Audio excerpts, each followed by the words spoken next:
Hello friends, welcome to study to learn. आज के इस सेशन में हम डिस्कस करेंगे बाल विकास एवं मनोविज्ञान से रिलेटेड कुछ इंपॉर्टेंट क्वेश्चंस को। तो इन्हें नोट जरूर कीजिएगा, ठीक है। तो पहला क्वेश्चन हम देखेंगे, व्यवहार के कारण व्यवहार में परिवर्तन ही अधिगम है। तो यह किसने कहा है, ठीक है। ये परिभाषा दी है अधिगम की कि व्यवहार के कारण जो व्यवहार में परिवर्तन होता है तो वही अधिगम है। तो ये किसने कहा है? ऑप्शन देखिए, वुडवर्थ ने, क्रो एंड क्रो ने, स्किनर ने या गिलफर्ड ने, ठीक है। तो इसका जो राइट आंसर है वो है ऑप्शन डी, गिलफर्ड के द्वारा ये परिभाषा दी गई है। व्यवहार के कारण व्यवहार में जो परिवर्तन होता है अधिगम कहलाता है, ठीक है। नेक्स्ट है, निम्न में किस सिद्धांत को पुनर्बलन का सिद्धांत भी कहते हैं, ठीक है। कौन सा ऐसा सिद्धांत है जिसको पुनर्बलन का सिद्धांत कहते हैं? तो जो सिद्धांत है अधिगम के हैं उनको अलग अलग नामों से जानते हैं, तो इनको भी साथ में ज़रूर याद कर लीजिएगा, क्योंकि घुमा करके भी क्वेश्चंस पूछे जाते हैं एग्जाम में। तो पुनर्बलन का सिद्धांत पूछा है, ऑप्शन देखेंगे, शास्त्रीय अनुबंधन सिद्धांत, उद्दीपक अनुक्रिया सिद्धांत, सूज का सिद्धांत या क्रिया प्रसूत अनुबंधन सिद्धांत। तो इसका जो राइट आंसर है वो है ऑप्शन डी, क्रिया प्रसूत अनुबंधन सिद्धांत कहते हैं पुनर्बलन के सिद्धांत को। नेक्स्ट क्वेश्चन है इसमें, इसके फोल्डिंग की संकल्पना दी गई है। ऑप्शन देखिए, इसके फोल्डिंग की संकल्पना किसने दी है? तो थॉर्नडाइक के द्वारा या वाइगोत्स्की के द्वारा, एक विस्किट है या इनमें से कोई नहीं, ठीक है। तो इसकी फोल्डिंग की जो संकल्पना है वो ऑप्शन डी, वाइगोत्स्की के द्वारा दी गई है। अगला क्वेश्चन है, द कंडीशंस ऑफ लर्निंग पुस्तक के लेखक हैं। ऑप्शन देखिए, E L Thorndike, B F Skinner, R M Gagne, I P Pavlov, ठीक है। तो जो ये बुक है द कंडीशन ऑफ लर्निंग, तो ये है आर एम गेने, ठीक है। ये लेखक है इस बुक के, याद रखना आपने, ठीक है। ये इस तरह के क्वेश्चन भी जो है एग्जाम में पूछे जाते हैं।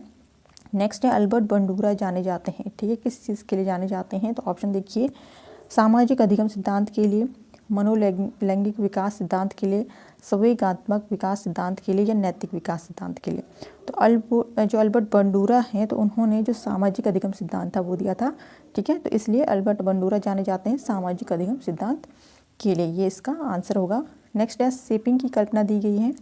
ऑप्शन देखिए, थॉर्नडाइक के द्वारा, स्किनर के द्वारा, पावलोव के द्वारा या इनमें से कोई नहीं, ठीक है। तो शेपिंग की जो कल्पना है वो पावलोव के द्वारा दी गई है।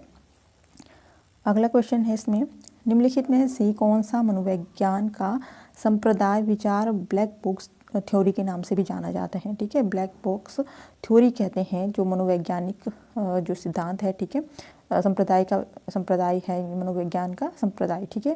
तो ये एक सिद्धांत है, ये एक थ्योरी है इस तरह से। तो ये ब्लैक बॉक्स थ्योरी किसको कहा गया है? ऑप्शन देखेंगे, व्यवहारवाद, प्रकृतिवाद, संरचनावाद या गेस्टाल्टवाद।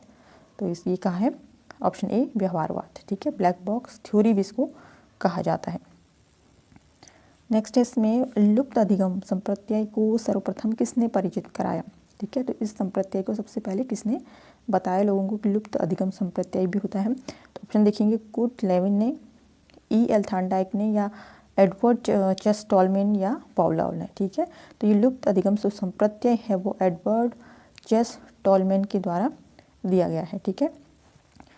अगला है क्वेश्चन, क्लासिकल अनुबंधन का अन्य क्या नाम है, ठीक है। अन्य नाम क्या है ये पूछा है क्लासिकल अनुबंधन का। तो ऑप्शन देखेंगे, एस प्रकार का अनुबंधन, आर प्रकार का अनुबंधन, एस आर प्रकार का अनुबंधन है, यू प्रकार का अनुबंधन, ठीक है।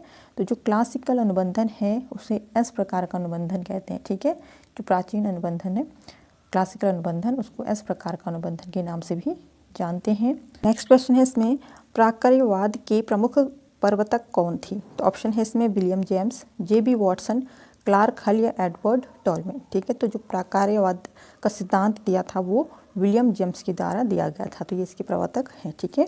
तो फ्रेंड्स, ये थे कुछ इंपॉर्टेंट क्वेश्चंस। वीडियो की जानकारी पसंद आई हो तो प्लीज़ लाइक, शेयर, सब्सक्राइब जरूर कर दीजिएगा। बेल आइकन प्रेस करके जरूर रखिएगा ताकि नई वीडियो की नोटिफिकेशन सबसे पहले आप तक पहुँच सके। मिलते हैं नेक्स्ट वीडियो में, तब तक के लिए धन्यवाद।